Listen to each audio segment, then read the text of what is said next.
If you're not looking for that or not interested in having a long-term process, I would recommend you not going the route of creating locks. But if you want a temporary look, there's so many options you can get for that, and you have far more flexibility for temporary things because they're going to be coming out. So temporary versus permanent is temporary is not designed to last past or beyond. They're not looking for how your hair is going to grow out year 1, 2, 3, and 4. Permanent does take that into consideration, which is why we even start our locking process in a certain way, because we know the bulk of your hair's life is going to be your roots growing out, and we do a pattern in a certain way from a certain starting point so that we can always easily incorporate your new growth into that process. Temporary styles don't always take that into consideration. Also, a huge part of the locking process is understanding how to refine and repair if you want a certain level of quality. It's not always aesthetics. When I say it's not always aesthetics, it's interesting because I feel a lot of people make decisions based on aesthetics of temporary styles. They love that curly look, or they love that shine, or they love that flow, or they're looking at someone's hair whose texture may or may not be like theirs, whose density may or may not be like theirs, and they're judging their process along and comparing it to that.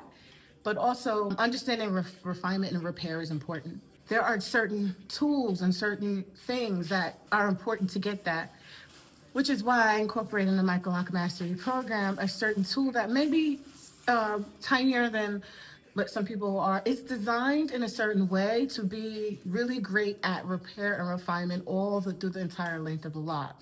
I feel that's important to have that ability to do that refinement and repair, because hair is unpredictable, environments are unpredictable, climates and temperatures, and people who may live in a more humid climate, who may have a certain hair pattern, a certain part of their hair may find that locks in that particular part of their hair or in that climate are responding differently. And so they're all not going to be locking at the same process. You might have some areas that need a little bit more support. If you can go in there and refine them, or go and repair any of the bunching or the slipping or the holes or the loosening that's happening, you want to get a tool that can do that. And that's what we incorporated in our program. Everything is not just about just focusing on the roots and leaving it. And that was always a problem in this industry from the very beginning, is that sometimes you can see where a person was only focusing on the new growth and either had limited knowledge or did not pay enough attention to the rest of the lock. You could see the inconsistency. You can see areas that it just didn't look like it all came together.